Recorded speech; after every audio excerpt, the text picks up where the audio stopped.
Chers amis de la calligraphie et de l'enluminure, bonjour, bienvenue sur cette chaîne qui s'occupe de création et d'inspiration.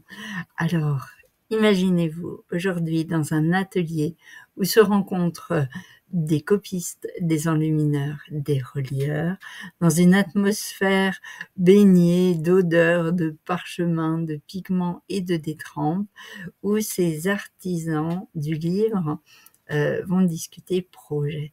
Alors déjà, on ne dit pas livre, on dit codex, puisque le mot codex désigne cet ensemble de feuillets reliés. Alors je vous propose d'explorer les mots qui réunissent les spécialistes. On va voir les feuilles d'acanthe, le masque de dragon, l'écho, peut-être, et d'autres mots particuliers. C'est parti.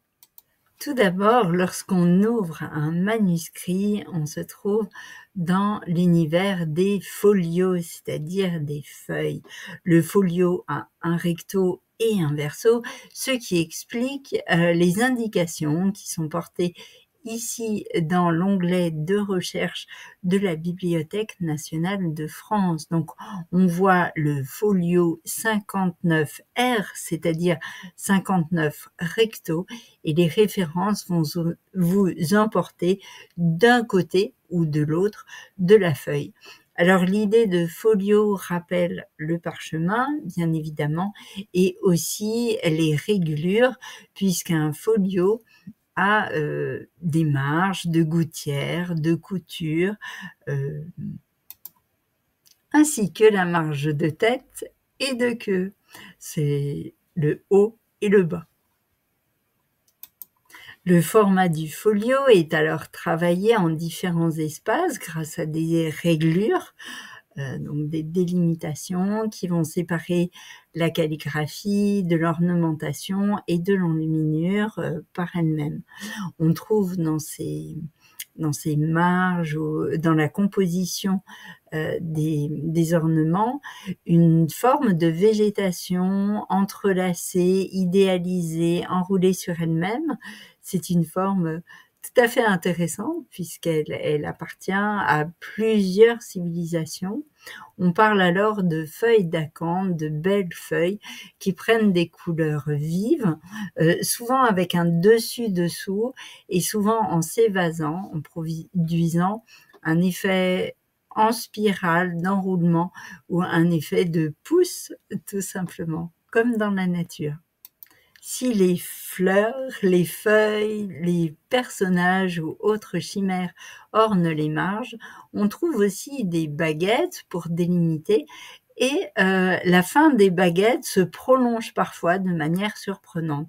On ne parle pas de rayures ou de faux mouvements, mais plutôt d'antennes où le trait s'affine, parfois en diagonale.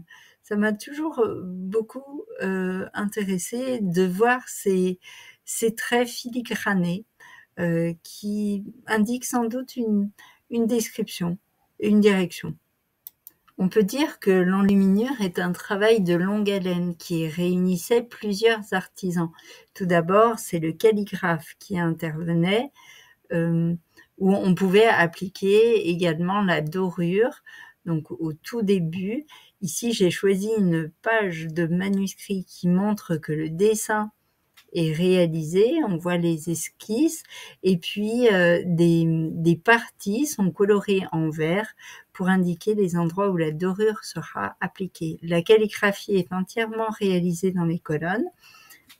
Le texte est assez bien justifié et les endroits en fait où le travail était donné à l'artisan suivant, donc en l'occurrence l'enlumineur, ne sont pas appelés des vides ou des espaces, mais plutôt des tables d'attente. C'est pour cela que quand on crée un format ou un folio à enluminer, on va procéder dans un certain ordre, mais en prévoyant d'ores et déjà les espaces. Par exemple, on voit de petits carrés réservés aux lettrines qui débuteront les paragraphes. Ces petits carrés sont également des tables, de toutes petites tables d'attente. Pour finir, la codicologie nous donne les clés de lecture de nombreux détails des enluminures.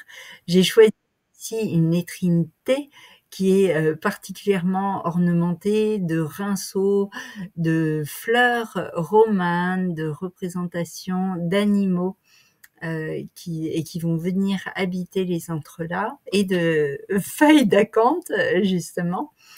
Mais surtout pour la tête qui est centrale, qui est un masque de dragon engoulant la baguette, c'est-à-dire qu'il la dévore. Une lettrine magnifique, des manuscrits de Cîteaux que je ne me lasse pas de regarder personnellement.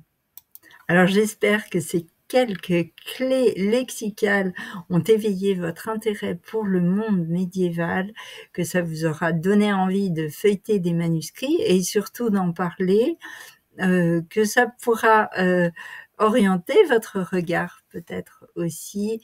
De nombreux mots seraient à évoquer, comme l'écho, ce tronc d'arbre ébranché qui peuple les bouts de ligne et les lettrines de la période romane et même gothique. Denis Muserel est un chercheur qui publie un guide codicologique dont vous trouverez le lien en description, qui évoque beaucoup plus de vocabulaire évidemment, et qui est encyclopédie, qui est la référence en la matière. En tout cas, je vous laisse télécharger le guide, partager ou commenter cette vidéo si vous voulez. Vive la calligraphie, vive l'enluminure et prenez soin de vous. Au revoir.